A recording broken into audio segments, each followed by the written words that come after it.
কিন্তু দাদু রে, বিবির কাছে যে আপনি গেলেন, শরীয়তে কথা বলছি, এই বিবির কাছে যেতে গেলে যে একটা মন্ত্র পড়তে হবে, দোয়া পড়িতে হবে, এই দোয়াটা কি আমরা পড়েছি ভাই? বেয়াদবি মাফ করবেন ভাই, ছেলে হিসাবে বলছি, যতটুকু লোক এখানে বসে আছেন, যদি ভাই একটা একটা করে বলি, ভাই হে কয়টা ছেলে হইলো না তো 5টা হইলো, কয়টা হইলো না তো 10টা হইলো, কয়টা হলো না তো 18টা হইলো, কয়টা হলো না তো 3টা হইলো। ভাই বিবির কাছে যে যেতে হবে, নবী বলেছেন একটা দোয়া পড়িতে হবে, দোয়াটা একটু বলেন তো। কে জানি যে মৌলভী সাহেব জানি না, এটাই বলবো। 50টা লোক বলতে পারবো কোন রকম, 1 মিনিট, বাকি গেলে আমরা বলতে পারবো না। 1 মিনিট। ভলেন্টিয়ার হাজরাত, তোমরা একটা দায়িত্ব নিয়েছো, দায়িত্বটা ভালোভাবে পালন করার চেষ্টা করো। মহিলা পান্ডালে একটা মানে ভলেন্টিয়ার নাই, এবং ছেলে পান্ডালও নাই, রাস্তাই নেই। সেক্রেটারির তো পক্ষ থেকে এটা আবেদন যে তোমরা যখন কাজের দায়িত্ব নিয়েছো, তো দায়িত্বটা ভালোভাবে নিভাও। ভলেন্টিয়ার, তোমরা নিজ নিজ দায়িত্বকে ভালোভাবে আদায় করার চেষ্টা করো। ভাই আমার একবারে শর্টে বলছি, বিয়ে হয়ে গেল আপনার, বউকে নিয়ে নিজের বাড়িতে চলে গেলেন, বাসর ঘর হবে। বাসর ঘর তো সবাই বুঝছেন, আলহামদুলিল্লাহ কত খুশির রাত। এই আল্লাহকে সেদিন বলে, আল্লাহ আল্লাহ আজ যদি তুমি 10 ঘন্টা রাতটা না দিয়ে, আল্লাহ যদি 20 ঘন্টা রাতটা দিতে, তা কত ভালো হতো, কত আরামের রাত হয়। আল্লাহর নবী বলেছেন, ও আমার উম্মত রে, নতুন বউ তোমার ঘরের ভিতরে থাকবে, আর তুমি সালাম দিয়ে ঘরের ভিতরে যাবে রে, তোমার স্ত্রী তোমার জন্য রেডি হয়ে থাকবে, তুমি সালাম দিয়ে ঘরের ভিতরে যাবে। এই তোমার স্ত্রীর মাথার উপরে, এই কপালের উপরে এই যে চুল রয়েছে, 2টা 3টা 4টা 5টা চুল ধরে রে উম্মত, তোমাকে একটা এখানে দোয়া পড়িতে হবে। বিসমিল্লাহি আল্লাহুম্মা ইন্নী আসআলুকা খাইরাহা ওয়া খাইরা মা জাবালতা আলাইহি ওয়া আউযু বিকা মিন শাররিহা ওয়া শাররি মা জাবালতা আলাইহি। পড়েছি এটা দোয়া? পড়েছি না? হ্যাঁ দোয়া, ওইগুলাতে দোয়া দেখে বেড়ায় মৌলভী সাহেব, কি দোয়া পড়ে বেড়াবো ওইগুলা। চলে গেলেন। আল্লাহ নবী বলেছেন, উম্মত তোমাদের কথাবার্তা হলো, তোমরা স্বামী স্ত্রী মিলন করবে, তোমাদের এখন সহবাস হবে, হামবিস্তারি হবে। আল্লাহ নবী বলেছেন, উম্মত রে, স্বামী স্ত্রীর হামবিস্তারির আগে, তোমরা মিলন করার আগে একটা দোয়া পড়িতে হবে রে উম্মত। যতক্ষণ এই দোয়া না পড়বে, অতক্ষণ তোমরা বিবির কাছে তোমরা যাবে না, বিবির সাথে তোমরা মিলন করবে না। বলবেন মাওলানা দোয়াটা কি? আল্লাহ রাসূল বলেছেন, বিসমিল্লাহি আল্লাহুম্মা জান্নিবনা শাইতান ওয়া জান্নিবিশ শাইতানা মা রাযাকতানা। কি দোয়াটা? বিসমিল্লাহি আল্লাহুম্মা জান্নিবনা শাইতান ওয়া জান্নিবিশ শাইতানা মা রাযাকতানা। বিবির সাথে যখন যখন মিলন করবেন, শুধু প্রথম রাতে নয়, যখন যখন বিবির কাছে আপনি যাবেন জীবনে, তখন তখনই এই দোয়াটা আপনাকে পড়িতে হবে, তখন তখন পড়িতে হবে। এবার বলবেন, হাজী মাওলানা দোয়াটা যদি আমরা না জানি, দোয়াটা মুখস্থি না থাকে, কি করব? মুখস্থি করতে হবে। দুনিয়ার সব কাজ আপনি করতে পারছেন। হ্যাঁ দাদু, চাচা 5 বিঘা মাকে লাগালছি, কখন কোন ওষুধ দেব, কতটি বিছন লাগবে, কতটি খাদ লাগবে, দুনিয়ার সব কিছু তুমি করতে পারছো। তুমি লাখ টাকাতে বিজনেস করেছো, কিভাবে সওদা দিতে হবে, কিভাবে সামান কিনতে হবে, দুনিয়ার সব তুমি করতে পারছো, আর শরীয়তের একটা দোয়া তুমি শিখতে পারো না? বলবেন মাওলানা দোয়া মুখস্থি নাই, বিবির কাজে চলে গেলাম, বিনা দোয়াতে চলে গেলাম, আমার কি নোকসান আছে, কি ক্ষতি আছে? আল্লাহর নবী বলেছেন উম্মত তুমি বিনা দোয়াতে বিবির কাছে তুমি চলে গেলে, বিনা দোয়াতে তুমি বিবির কাছে চলে গেলে, তুমি দোয়াটা পড়লে না। যতবার তুমি বিনা দোয়াতে বিবির সাথে মিলন করলে, তোমার সাথে সাথে তোমার বিবির কাছে শয়তান গেল। কতখানি ক্ষতি! এটা চোখে দেখতে পেয়ে না বলে আমরা একে গুনাহ মনে করি না, এটা চোখে দেখতে পেয়ে না বলে আমরা ক্ষতি করি না। আল্লাহুস সামাদ, হায়রে আমরা মুসলমান। তাহলে ভাই শয়তান কত বড় এখানে নোকসান করে আমাদেরকে দেখেন। এই দোয়াটা পড়বেন, শয়তান আপনার বাচ্চা থেকে দূরে থাকবে। আল্লাহুস সামাদ, ওই রাতের বেলাতে যদি আপনার মিলনে যদি আল্লাহ তাবারাক ওয়া তাআলা আপনার বিবির গর্ভে যদি সন্তান দেয়, আল্লাহ তাবারাক ওয়া তাআলা শয়তানের আক্রমণ থেকে আপনার ছেলেকে বাঁচিয়ে রাখবে। ভাই মুসলমান, আজকে আমরা এগুলো কোথায় শিখবো ভাই, কোথায় জানবো? আজকে আমরা এই মাদ্রাসা দিয়ে আমরা শিখবো। আর একটু আগে চলেন, আল্লাহ তাবারাক ওয়া তাআলার পাওয়ারের কথা আমি বলেছিলাম যে আল্লাহ তাবারাক ওয়া তাআলার পাওয়ার কি। আচ্ছা বলেন তো, একদিন দুনিয়া ছেড়ে আমরা চলে যাব, একদিন এই দুনিয়া আমাদেরকে ছাড়তে হবে, এইটার পর আমাদের বিশ্বাস আছে না নেই ভাই? জোরে বলেন, একদিন মরতে হবে, বিশ্বাস আছে না নেই? আল্লাহ তাবারাক ওয়া তাআলা একদিন আমাদেরকে আবার জীবিত করবেন, আর জীবিত করার পর জীবনের সব হিসাব এক এক করে আল্লাহর সামনে দিতে হবে, এটার বিশ্বাস আছে না নেই? জোরে বলেন, বিশ্বাস করতে হবে, না হলে পূর্ণ মুসলমান হইতে পারবো না। আল্লাহর নবী বলেছেন ছয়খানা জিনিসের পরে তুমি ঈমান আনতে হবে। আমানতু বিল্লাহি ওয়া মালাইকাতিহি ওয়া কুতুবিহি ওয়া রুসুলিহি ওয়াল ইয়াউমিল আখিরি ওয়া তুমিনা বিল কদরি খাইরিহি ওয়া শাররিহি। ঈমান আনতে হবে আখিরাতের প্রতি, যে আল্লাহ তাবারাক ওয়া তাআলা আমাদেরকে আবার আখিরাতে জীবিত করবেন। হায়রে হতভাগা মুসলমান, আমরা দুনিয়াতে এমন গাফিল হয়ে আছি, আমরা দুনিয়াতে এমন হতভাগা হয়ে আছি যে কত মানুষ তো এটা কথা বলে, আবে মৌলবীর ঘে বলার আছে বলুক গা, মইরা সইরা পয়সা গইলা কোনটে চলে যাব, আর কি আল্লাহ আমাদেরকে খুঁজে পাবেন? ভাই মুসলমান, যে আল্লাহ তাবারাক ওয়া তাআলা নাপাক মানি, নাপাক নুতফা আল্লাহুস সামাদ এক ফোঁটা পানি দিয়ে আমাকে আপনাকে যদি আল্লাহ তৈরি করতে পারেন, এত বড় মানুষ তৈরি করে আল্লাহ তাবারাক ওয়া তাআলা আবার দ্বিতীয়বার আমাদেরকে জীবিত করবেন, এটাকে আল্লাহ ক্ষমতা রাখে না? যারা বলেন ক্ষমতা রাখে না? একটা বুখারী শরীফের হাদিস আপনাদের সামনে তুলে ধরছি বুঝার জন্য আল্লাহর ক্ষমতা কি। আল্লাহর নবী বলেছেন, এক জামানাতে একটা লোক ছিল, এত জীবনে পাপ করেছে, এত জীবনে গুনাহ করেছে, আল্লাহর সমাজে তার কোনো সীমা নাই। সময় কেটে গেল, লোকটার বয়স কেটে গেল, মরবো অবস্থাতে পৌঁছে গেছে, লোকটা হয়তো এখন দুনিয়া থেকে চলে যাবে। এরকম টাইমে ওর কয়েকটা ছেলেরা ছিল, সমস্ত ছেলেরাকে ডাক দিয়ে পাঞ্জরে বসিয়ে বলছে, বাবা রে, এ আমার ধনেরা, কলিজার টুকরা সন্তানেরা, শোন, আমি যখন মরে যাব আমার লাশটাকে তোরা দফন করিস না রে ধন, আমার লাশটাকে দফন করিস না তোরা।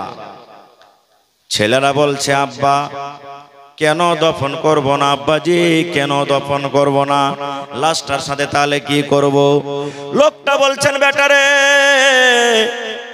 আমার লাশটাকে তোরা খবরদার দফন করবি না রে বেটা, আমার লাশটাকে তোরা দফন করবি না।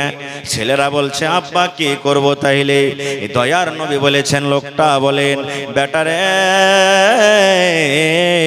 আমি যেদিন মরে যাব রে ধন, আমার যেদিন মত হয়ে যাবে, আমার লাশটাকে তোরা জ্বালিয়ে দিবি, পুড়িয়ে দিবি, লকড়ি জমা করে, কাঠ জমা করে, লকড়ি জমা করে আমার লাশটাকে তোরা জ্বালিয়ে দিবি। ও আমার কলিজার টুকরা সন্তানেরা, আমার লাশটাকে তোরা আগুন দিয়ে জ্বালিয়ে পুড়িয়ে ছাই করে দিবি, আর এই ছাই পান্তে ভাসিয়ে দিবি, মাটিতে দিয়ে দিবি, বাতাসে ছেড়ে দিবি, এরকম তোরা করবি। ওর ছেলেরা বলছে, হাজি আব্বা কেন এরকম আদেশ করো আমাদেরকে, কেন তোমার লাশটাকে পোড়াবো? এবার লোকটা বলছেন, ও আমার সন্তানেরা রে, জীবন আমার কেটে গেল, আল্লাহ তাবারাক ওয়া তাআলাকে বলে কোনোদিন ভয় করিনি, আল্লাহ রাব্বুল আলামিনকে বলে আমি স্মরণ করিনি। আরে আমার কলিজার টুকরা সন্তানেরা, আমার জীবনটা আমার মন মতন কেটেছে রে ধন, আমার জীবনটা আমি মন মতন কেটেছে। আল্লাহ রাব্বুল আলামিন যেই মতো আমাকে চলতে বলেছেন সেই মতো আমি চলিনি, যেই জায়গাতে যেতে বলেছেন সেই জায়গাতে আমি যাইনি, যে জায়গা থেকে নিষেধ করেছেন সেই জায়গাতে আমি মানিনি, চলে গেছি। নিজের মন মতন জীবন কেটেছি, আল্লাহকে জীবনে কোনোদিন ভয় করিনি রে ধন, জান্নাতের প্রতি বিশ্বাস রাখিনি। মরার পর পাপী গুনাহগারকে আল্লাহ রাব্বুল আলামিন জাহান্নাম দান করবেন, এই জাহান্নাম বলে আমার কোনোদিন ডর হয়নি, আমার জাহান্নাম বলে কোনোদিন ভয় হয়নি।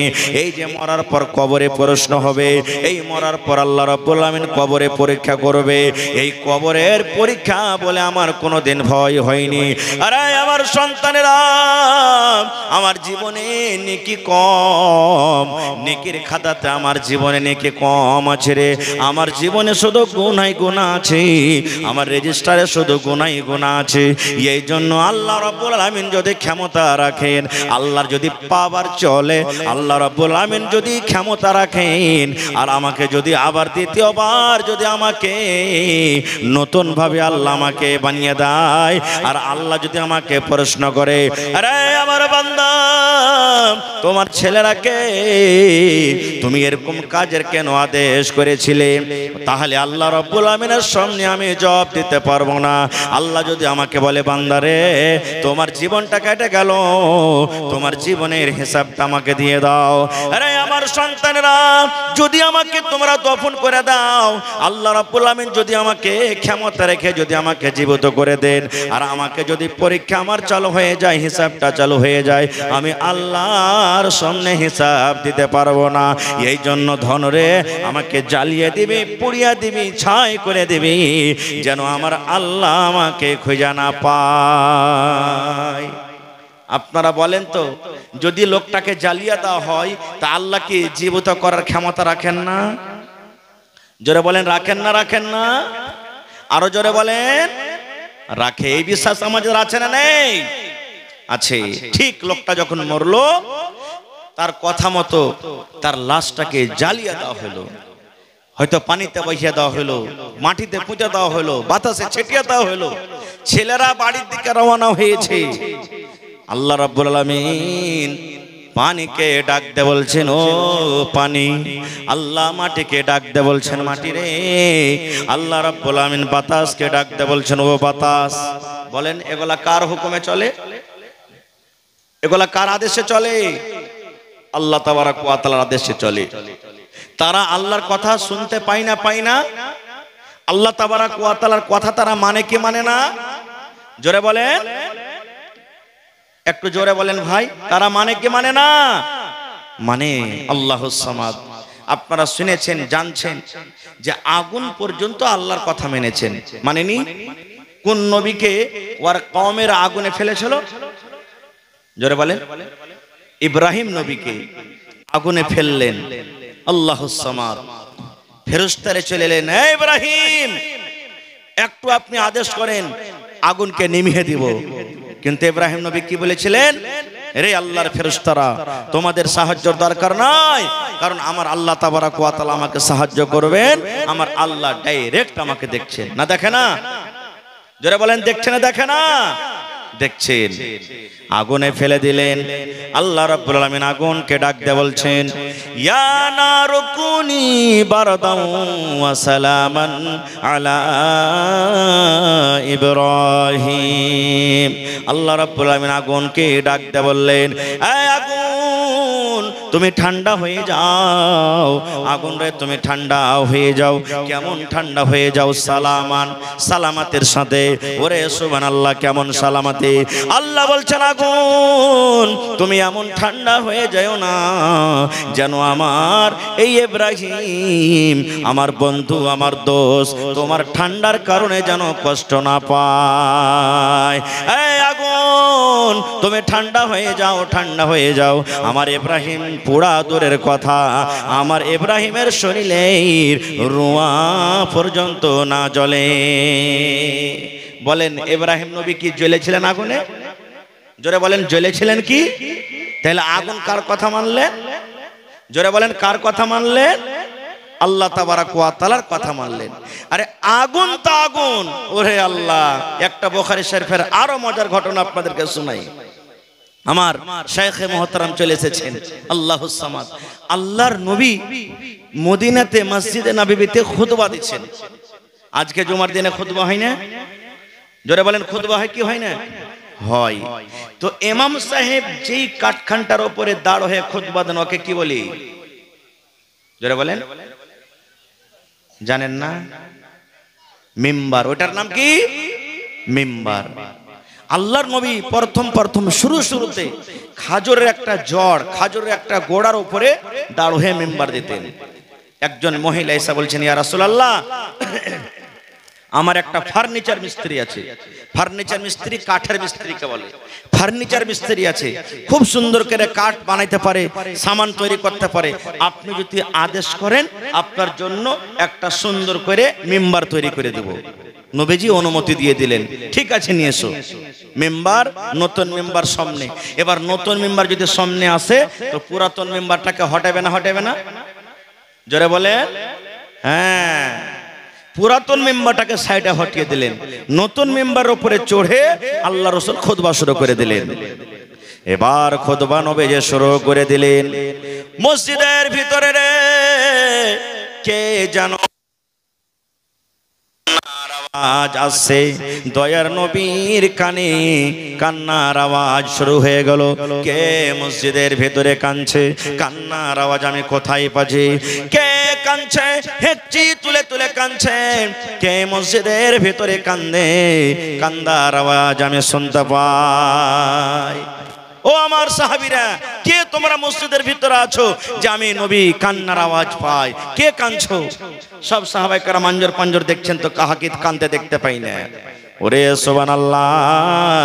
এবার দয়ার নবী নজর করে দেখলেন ওই পুরাতন মিম্বার, যে মিম্বারের উপরে নবীজি দাঁড় হয়ে খুতবা দিতেন, পুরাতন বলে সাইডে রেখে দিয়েছেন। মানুষ যেমন কান্না করে, বাচ্চারা যেমন কান্না করে, ওই পুরাতন মিম্বারের ভিতর থেকে কান্নার আওয়াজ আসে। ওই পুরাতন লোকটির মিম্বার কিন্তু কাঁদছে। দয়ার নবী নেমে গেলেন, তাকে তাসাল্লি দিয়েছেন, সবর দিয়েছেন, চুপো চুপো। দেখবেন আপনি হাট যখন চলে যাবেন লাভার বাজার, আপনার 5 বছর 7 বছরকার বেটা বেটি থাকে যে আব্বাজি আমিও যাব। না বেটা তুই যাস না। না যাব। আপনার যাওয়ার সাথে যাওয়ার জন্য কাঁদতে লাগবে, লাগবে না? লাগবে না? কাঁদতে লাগবে। এবার আপনি রাগ করে ওকে 1-2 থাবা মেরে দিলেন আর দিয়ে ওকে রেখে বাজার চলে গেলেন। 1 ঘন্টা 2 ঘন্টা পর দেখবেন বাড়িতে এসে কান্তি আছে, ঘনর ঘনর করে কান্দে না? কাঁদছে। আপনার মায়া দয়া সেই সময়তে জাগবে না? জাগবে না ভাই? মেরে তো গেছেন বা রেগে গেছেন। এবার বেটাটাকে, ওই বেটিটাকে আপনি বুকে জড়িয়ে ধরবেন, আদর দিবেন। মারে তুমি কেঁদো না, কেঁদো না মা, তুমি কেঁদো না। বেটা রে তুমি কেঁদো না রে বেটা, তুমি কেঁদো না, কেঁদো না। ওরে সুবহানাল্লাহ, যত আপনি তাকে আদর দিবেন তার ভিতর থেকে ফেফড়ে ফেফড়ে একচে তুলে তুলে আবার কান্দন আসবে। এরকম করে কাঁদবে না? কাঁদবে না? কাঁদবে না ভাই? আল্লাহর নবী ওই পুরাতন মিম্বারকে বলছে, মিম্বার রে তুমি কেন কান্দো? মিম্বার তুমি কেন কান্দো? তুমি কেন কান্দো? কারণটা কি? তোমার ভিতর থেকে কেন কান্নার আওয়াজ আসে? আল্লাহ রাব্বুল আলামিনের দয়াতে, আল্লাহ রাব্বুল আলামিনের অনুমতিতে ওই পুরাতন মিম্বার, ওই লকড়ি, ওই কাঠ মুখ খুলে কথা বলতে লাগলেন। আল্লাহর নবী গো, এই জন্য আমি কান্দি গো দয়ার নবী। এতদিন আপনি আমার উপরে দাঁড় হয়ে হয়ে খুতবা দিলেন, আপনার কথাগুলি আমি পাঞ্জরত হয়ে হয়ে শুনলাম। এখন পুরাতন বলে আপনি আমাকে সাইডে রেখে দিলেন, আপনি দূরে রেখে দিলেন। এখন আপনার কথাগুলি আমি আর কিন্তু শুনতে পাবো না। আরে মুসলমান, একটা পুরাতন মিম্বার যার জন্য কোনো জান্নাত নাই, জাহান্নাম নাই, কিয়ামতে যা তার কোনো হিসাব হবে না। সেই যদি নবীর কথা শোনার জন্য কান্দে, সেই নবীর কথা শোনার জন্য যদি ব্যাকুল হয়ে যায়, আমরা হলাম মানুষ, আমাদের কিয়ামতের দিন হিসাব হবে, আমাদের জন্য জান্নাত আছে জাহান্নাম আছে, তবে আমাদেরকে কি হওয়ার দরকার? নারে তাকবীর! কিন্তু হায় রে আল্লাহ,